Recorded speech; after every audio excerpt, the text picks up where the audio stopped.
우리에게 주신 말씀은 갈라디아서 1장 4절에서 5절 말씀입니다.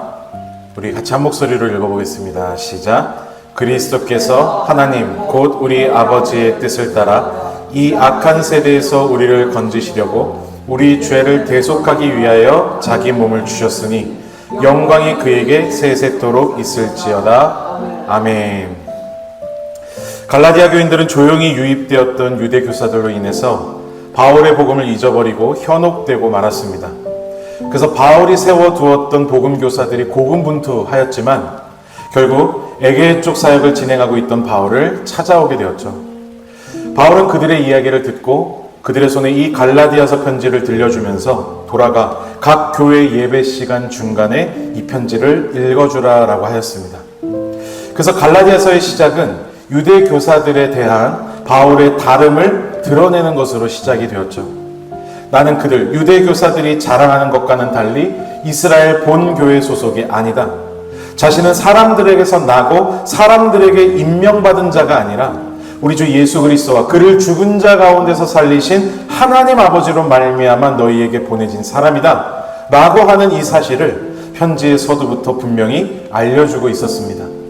그러면서 인생의 은혜와 평강이라는 것은 유대교사들과 같은 사람들이 말하는 것처럼 세상적인 권위와 사람이 정한 것들에 있는 것이 아니라 오직 하나님과 예수 그리스도로부터 주어지는 것임을 바울은 분명히 이야기한다라는 거예요. 그러면서 지금 이 갈라디아 교인들이 잃어버리고 있는 이 예수 그리스도의 참된 복음의 진리를 오늘 말씀 4절과 5절을 통해서 바울은 그들에게 다시 한 번 더 상기시켜 주고자 한다는 겁니다.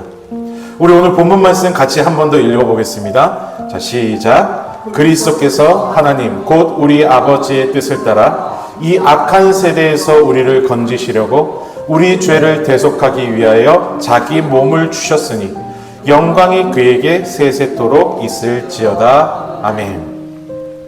먼저 이 말씀의 표면적인 내용을 보게 되면 예수님은 우리를 위해 죽으셨구나라는 사실을 알게 됩니다. 여러분, 이 시대 당시에 갈라디아인들을 포함한 대부분의 이 로마, 헬라 이방인들은요, 희극과 비극 이야기를 굉장히 많이 즐겼고 좋아했다라고 하죠. 희극은 이런 겁니다. 강한 적으로부터 많은 백성들 절대 다수를 지키기 위해서 목숨을 내던져 희생한 그런 지도자나 병사들, 그들을 칭송하는 데 사용되었던 것이 바로 희극입니다. 비극도 내용은 비슷한데 그 용도가 조금 다르죠. 비극도 희극과 마찬가지로 악으로부터 많은 이들을 지키고 선을 이루기 위해서 기꺼이 자신을 희생한 사람들, 그들에 대한 이야기를 그리지만 그 사람들을 칭송하기보다는 애도하고 기리기 위해서 쓰여졌다라는 거예요. 그러니까 여러분, 바울이 지금 4절에서 설명하고 있는 이 복음의 내용은요, 바울이 일부러 당시 시대에 유행하던 이 희극과 비극의 논리적인 흐름과 어법을 따라 기록해주고 있다는 거예요. 왜? 왜냐하면 지금 이 편지를 받는 갈라디아인들, 그들은 로마에 속한 자들로서 희극과 이 비극 이야기에 굉장히 익숙해져 있고 즐기고 있던 그런 헬라 이방인들이었기 때문이라는 거죠. 그래서 그들이 알아들을 수 있는 가장 친근하고 쉬운 용법, 사도 바울은 이 복음을 다시 한 번 더 그들에 맞게 풀어서 더 쉽게 설명해 주고자 했다라는 겁니다. 왜냐하면 예전에 자기가 전한 복음을 갈라디아 사람들이 제대로 정말 이해했다면 이렇게 유대 교사들에게 현혹될 이유가 전혀 없을 것이기 때문이에요. 그래서 사도 바울은 그들의 문화와 환경에 맞춰서 다시 한 번 더 이 복음을 잘 전달하려고 한다는 겁니다. 그런데 여러분, 지금 이 4절을 쓰고 있는 바울의 마음을 우리는 한 번쯤 생각해 볼 수 있어야 한다는 거예요. 기억하시죠? 지금 바울의 마음은 지난주에 우리가 나눴지만 절대 편안한 상태에서 이 편지를 쓰는 게 아니었다라고 하였습니다. 너무 바빴고 정말 사역이 많았고 진행되고 있는 것들이 있었다는 거예요. 그런데 그 와중에 그의 마음을 무너지게 만드는 이 불편한 소식, 갈라디아 교회가 흔들리고 있다, 이 소식을 듣고 바울은 지금 이 갈라디아서를 쓰기 시작했던 거죠. 바울 입장에서는 굉장히 화가 나는 상황입니다. 굉장히 성질이 나는 상황일 수 있었다는 거예요. 그런데도 바울은 그럼에도 불구하고 지금 이 갈라디아 교인들을 위해서 어법과 용법을 세심하게 고려하고 선택하는 그런 섬김을 잊지 않고 있었다는 겁니다. 여러분, 이런 모습이 바로 사랑이라는 것이에요. 사랑은 감정이 태도가 되는 게 아니다라는 거죠. 우리 같이 한번 말해보겠습니다. 시작. 사랑은 감정이 태도가 되는 게 아니다. 여러분, 바울은 나중에 뒤에 나오겠지만 자기의 감정을 솔직하게 표현합니다. 나 사실 화났어. 안 하는 게 아니에요. 감정은 표현할 수 있는 겁니다. 그런데 뭐가 다르냐면 바울은 그 감정을 따라서 무례하게 행하거나 난폭해지거나 하는 그런 태도를 보이지 않는다라는 거예요. 오히려 더 배려하고 오히려 더 섬기는 모습을 보여주게 된다라는 거죠. 여러분, 우리는요, 바울의 이런 신앙적인 인격을 배워야 할 줄로 믿습니다. 우리는 얼마나 부족한가요? 내가 한번 틀어지면 상대를 3번 정도는 무너뜨려야 속이 시원한 것이 우리의 본성이잖아요. 감정이 태도가 되는 게 문제가 아닙니다. 감정이 행동이 되는 경우도 우리에게는 파다하다라는 거예요. 하지만 바울의 이런 모습을 통해서 우리는 분명히 알게 된다는 거죠. 하나님의 사랑을 통해서 나의 본성을 부인하고 나는 죽었다라고 고백하는 우리 신앙하는 사람들은요, 내 감정과 주어진 상황을 주님 안에서 분리할 줄 아는 인격을 갖추는 사람들이다라는 것입니다. 저에게도 물론이고요, 우리 모두에게 필요한 것이 바로 이런 인격이지 않나 생각해 보게 된다는 거예요. 우리 모두가 이런 인격을 갖출 수만 있다면 지금 이 시대 가운데 이 교회가 분열될 이유가 전혀 없을 것이다라는 거죠. 오히려 진정한 하나님을 이루게 되어서 하나님의 영광을 기쁘게 온 세상 가운데 드러낼 수 있을 것이라고 저는 생각해 봅니다. 자, 그래서 다시 돌아와서 지금 바울은요, 이 4절 말씀에 이런 배려와 섬김, 사랑을 담고 있다라는 거죠. 나의 감정을 내려놓고 사랑의 태도로서 지금 나아가고 있는 거예요. 그래서 복음이 무엇인가, 이걸 다시 한 번 더 이 갈라디아 사람들에게 상기시켜 주고자 한다는 겁니다. 첫 번째로 바울은 우리는 누구인가 라는 것을 알려준다는 거예요. 우리 같이 한번 읽어보겠습니다. 시작. 이 악한 세대에서 우리를 건지시려고. 아멘. 여러분, 복음은요, 나의 상태를 똑바로 아는 것으로부터 시작이 될 수 있습니다. 나는, 우리는 누구인가? 우리 같이 한번 읽어보겠습니다. 시작. 우리는 건짐받아야 하는 무력한 존재들이다 라는 거예요. 여러분, 이 당시 이 바울 시대에 정말 유명했던 베르길리우스라고 하는 시인이 쓴 아이네이스라는 책이 있습니다. 이 책을 보면 이 베르길리우스는 당시 로마 시대를 황금 시대 이렇게 지칭하고 있다는 거예요. 지금이 우리 인간에게 있어서 가장 즐거운 시대다라는 거죠. 엄청난 찬사를 보내고 있다는 겁니다. 그런데 같은 시대를 살고 있는 이 사도 바울은 그런 말과 정반대의 이야기를 하고 있다는 겁니다. 이 시대는 악한 세대다라는 거예요. 그리고 이 악한 세대로부터 예수님은 우리를 건지러 오셨다라는 거죠. 여러분, 다른 종교나 어떤 성인들을 보더라도요, 진리를 가르치러 왔다 이렇게 말하는 것은 우리가 쉽게 보게 됩니다. 그런데 그 사람들은요, 인간을 건지러 왔다 이러진 않는다는 거예요. 그래서 다른 종교는 그 방식과 원리가 굉장히 우리 기독교와는 다르다는 것을 알게 됩니다. 이런 거죠. 우리 인간이 뭔가를 노력하고 열심히 정진하면 그게 이루어지고 다 잘 되는 것처럼 이야기한다라는 거예요. 여러분, 지금 이 갈라디아에 들어온 유대교사들의 거짓말 역시도 이런 류의 것이었습니다. 율법을 지키기 위해서 네가 노력하고 음식을 구별해서 먹고 할례라는 표를 너의 몸에 잘 새기면 너는 하나님의 백성이다. 이런 거라는 거예요. 대가성이라는 거죠. 네가 뭔가를 해야 이걸 받을 수 있어. 거래를 말한다는 겁니다. 근데 여러분, 생각해 보세요. 이런 식의 가르침은 예를 들자면 이런 겁니다. 지금 우리 눈앞에 물에 빠진 사람이 있어요. 물속에서 헤매고 있고 죽어가고 있는 그런 사람한테 수영하는 방법이 들어있는 책을 던져주면서 이렇게 말한다는 겁니다. 지금 그 책을 잘 읽고 그 책대로 말을 잘 듣고 잘 열심히 최선을 다해 움직이면 너는 살 수 있을 거야. 여러분, 지금 물에 빠져서 허우적대는 사람에게 수영하는 법이 담긴 책을 던져주고 그대로 잘하면 살 수 있다라고 말하는 것이 과연 어떤 도움이 될 수 있냐라는 거죠. 이런 가르침은 정말 무익하다라는 겁니다. 물에 빠진 사람에게 필요한 것은요, 가르침이 아니라 밧줄이라는 거예요. 그래서 무엇을 해봐 그러면 잘 될 거야 이게 아니라 지금 이걸 꼭 잡아라. 당장 이걸 붙들고 따라와. 이런 명령이 되어야 한다는 거죠. 여러분, 예수님께서 바로 그런 분이셨습니다. 길인 나를 따라와라. 진리인 나를 붙들어라. 생명의 밧줄인 나를 잡아라. 우리 같이 한번 읽어볼까요? 요한복음 14장 6절 시작. 예수께서 이르시되 내가 곧 길이요 진리요 생명이니 나로 말미암지 않고는 아버지께로 올 자가 없느니라. 아멘. 여러분, 예수님은 가르치는 분이 아니시고 건지시는 분이셨다는 거예요. 사람을 건지시는, 사람을 낚아주시는, 사람 낚는 어부셨다라는 거죠. 그래서 우리를 직접 낚아주시기 위해서, 건져주시기 위해서, 물에 빠진 우리의 손을 잡아주시기 위해서 주님은 이 땅으로 기꺼이 내려오사 본인 스스로 십자가에 달려 돌아가셨고, 그래서 그 손을 잡는 모든 이들을 건져 올려주시기 위해서 주님은 다시 부활하신 것이라는 겁니다. 여러분, 복음의 시작은요, 나를 아는 것으로부터 시작합니다. 어떤 나인가요? 아, 나는 건짐받아야 하는 존재이구나. 나는 지금 물속에 빠져있는 존재이구나. 나는 정말 아무것도 할 수 없는 그런 무력한 상태의 사람이구나. 이걸 여러분 정말로 우리 모두가 알아야 한다는 것입니다. 그래서 나 자신을 제대로 인정하고 우리가 알게 되면 우린 자연스럽게 그 다음에 대해서 궁금하게 되어 있다는 거예요. 그래서 두 번째, 예수님은 무엇을 하셨는가라는 거예요. 우리 같이 한번 읽어보겠습니다. 시작. 우리 죄를 대속하기 위하여 자기 몸을 주셨으니. 아멘. 여러분, 대속이라는 것은 대신 속죄하셨다라는 뜻입니다.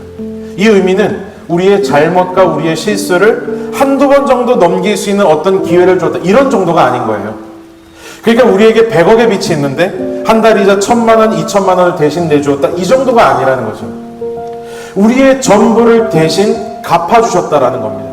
우리가 갚아야지만 갚을 수 없는 그 문제, 그 금액, 그 빚을 전부 다 대신해 주셨다, 탕감해 주셨다라는 거죠.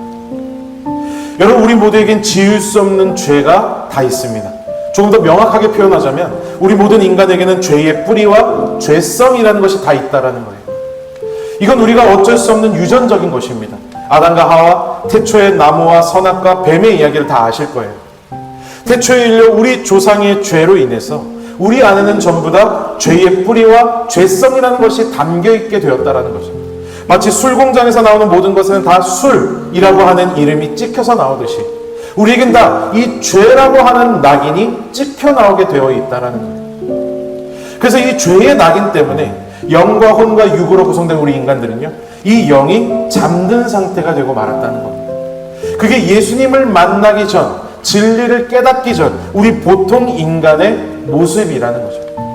그래서 이 죄의 문제가 해결되지 않은 인간은요, 대부분 이런 두 가지의 모습으로 살게 된다는 것을 우린 보게 된다는 거예요. 그건 바로 교만하거나 또는 열등감을 갖거나, 이런 모습들이 바로 죄의 속성이 나타난 결과라는 겁니다. 여러분, 내가 남보다 잘나거나 조금만 더 괜찮으면 우린 어떤가요? 바로 교만해지죠. 사람마다 차이는 있습니다. 티를 내느냐, 티를 내지 않느냐 정도의 차이가 있다는 거예요. 그리고 반대로 우리는 나보다 훨씬 잘난 사람이나 대단한 것을 보면 뭔가 열등감을 느끼고 은근히 질투하게 되어 있습니다. 배가 살살 아프다는 거죠. 역시 차이는 티를 내냐, 티를 내지 않느냐 정도라는 거예요. 그래서 우리가 이걸 뭐라고 그러냐면 한 단어로 정죄라고 말한다는 겁니다. 여러분, 교만한 사람은 남을 정죄하는 사람입니다. 에이, 열등한 것들 이러면서 무시하고 하찮게 보는 거예요. 반대로 열등감을 가진 사람은 자기 자신을 정죄하는 사람이죠. 남과 비교하면서 나는 이게 뭐지? 나는 이게 틀렸어? 이렇게 말하면서 긴장하고 위축된 삶을 살아가게 된다는 거죠. 여러분, 우리 안에 이 죄가 해결이 안 되면요, 우린 늘 이런 정죄 속에서 살아가게 된다는 겁니다. 그래서 행복하지가 않은 거예요. 아니, 행복할 수가 없게 된다는 겁니다. 그런데 우리의 가장 큰 문제는 아무도, 그 누구도 이 죄의 문제를 스스로의 힘으로 풀어낼 수 없고 해결할 수가 없다라는 거예요. 그래서 어떤가요? 하나님의 아들 예수 그리스도께서 우리들에게 내려와 주셨다는 겁니다. 이 문제, 우리의 죄를 대속해 주시기 위해서. 일부가 아닌 전부를 완벽하게, 완전하게 해결해 주시기 위해서. 그리고 우리의 손을 잡아서 다시 건져 올려 주시기 위해서 주님은 우리에게 와 주셨다라는 거예요. 여러분, 이게 바로 복음, 복된 소식이라는 거죠. 그래서 이것을 깨닫고 예수 그리스도를 정말로 믿고 복음을 받아들인 사람들은요, 그의 인생에서 모든 정죄가 하나 둘씩 사라지게 되는 것을 보게 된다는 거예요. 교만도, 열등감도 그 삶 속에서 점점 힘을 잃어가게 된다는 거죠. 여러분, 성경은 이런 모습을 완전한 해방이라고 이야기합니다. 다른 말로 하면 자유하다, 자유함이라고도 말한다는 거예요. 그래서 이런 해방과 자유함을 경험하고 누리는 것이 바로 진짜 복음을 아는 사람, 진짜 복음을 사는 사람, 진짜 복음 안에서 세워져가는 복된 인생이다라는 거죠. 그래서 내 감정이 태도가 되지 않도록 그걸 분리해낼 수 있는 힘, 신앙적인 인격을 갖출 수 있게 하는 능력이 바로 이 자유함을 통해서 우리들에게 주어지게 된다는 거예요. 감정에 매이지 않고 감정에 휘둘리지 않습니다. 왜냐하면 우리는 복음을 받은 자들이기 때문이다라는 거죠. 자, 그렇다면 이런 모든 과정들, 이런 와중에 우리 아버지 되시는 하나님께서는 과연 무엇을 하시는가? 우리 같이 한번 읽어보겠습니다. 시작. 하나님 곧 우리 아버지의 뜻을 따라. 여러분, 하나님은 이 모든 구속사역 가운데 모든 시작과 끝을 다 주관하셨다라는 거예요. 이 모든 일들은 하나님이 우리 모든 인간을 향해 은혜로서 이루어 가시는 하나님의 뜻이라는 거죠. 여러분, 바울도 그렇고 갈라디아 교인들도 그렇고 저나 여러분도 다 마찬가지입니다. 뭔가 잘났고 이쁨 받을 만하고 이쁜 짓을 해서가 아니라는 거예요. 뭔가를 열심히 했고 해냈기 때문에 그런 것이 아니라 오직 은혜로서 하나님이 저와 여러분을 먼저 품어주셨다라는 것입니다. 여러분, 생각해 보십시오. 우리가 먼저 하나님한테 건져달라고 한 적이 없습니다. 내가 기도해서 하나님을 만났다, 내가 예배했더니, 내가 뭐를 했더니 하나님이 나에게 은혜를 주셨다, 이런 방향이 여러분 전혀 아니라는 거예요. 우린 이런 방향을 은혜라고 착각해서는 절대 안 된다라는 겁니다. 왜? 우린 우리 자신이 물에 빠져있는 줄도 몰랐던 자들이라는 것을 결코 놓쳐선 안 된다라는 거죠. 그래서 여러분, 사도 바울은 갈라디아 교인들에게 이 복음의 진리를 다시 한 번 더 친절하게 이렇게 말해주면서 이 문맥의 마지막을 이렇게 맺습니다. 5절 말씀 우리 같이 한 목소리로 읽어보겠습니다. 시작. 영광이 그에게 세세토록 있을지어다. 아멘. 그래서 이런 모든 공로, 모든 영광이 오직 누구에게 있는가? 바로 하나님에게 있다. 여러분, 사도 바울은 갈라디아 교인들에게 이걸 말하고 싶었던 겁니다. 우리가 영광 얻는 게 아니라는 거예요. 우리의 영광을 위해서 살아가는 게 아니라는 거죠. 그래서 유대교사들의 말처럼 우리가 뭔가를 해야만 얻고 너희는 뭔가를 해내는 것이 아니다라는 것을 말하고 싶었던 겁니다. 우린 아무것도 할 수 없는 존재라는 거죠. 처음부터 끝까지 전부 다 하나님께서 진행하시고 하나님께서 이루어 가시는 일이다, 하나님의 영광을 위한 뜻이다라는 거예요. 여러분, 오늘 모든 말씀을 우리 모두가 기억하면서 이 저녁에 우리의 신앙을 다시 한 번 더 돌아보고 세워갈 수 있는 저와 여러분이 될 수 있기를 주님의 이름으로 축복합니다. 우리는 정말 무익한 자들이지만 하나님이 그런 우리를 사랑하사 예수 그리스도를 통해 우리를 살려주신 줄로 믿으시길 바라요. 건져진 자들, 우린 그 은혜 안에 있는 자들이라는 것을 항상 기억하시라는 거죠. 사도 바울은 그 사랑을 알았고 받았던 사람이었습니다. 그래서 그 사랑으로 지금 갈라디아 사람들을 향해서 똑같은 사랑을 전하고 있다는 사실을 우리는 꼭 기억해야 할 줄로 믿습니다. 감정이 태도가 되지 않고 내 감정과 상황을 분리해서 하나님의 사랑으로 행하고자 하는 그의 삶의 태도와 자세, 사실 예수님이 우리에게 보여주는 그 삶의 모습 그대로를 정말로 살아내고 있는 이 사도 바울의 모습을 통해서 동일한 신앙을 하고 있는 우리들 역시도요, 정말 부끄럽지 않은 신앙생활을 할 수 있어야 할 줄로 믿습니다.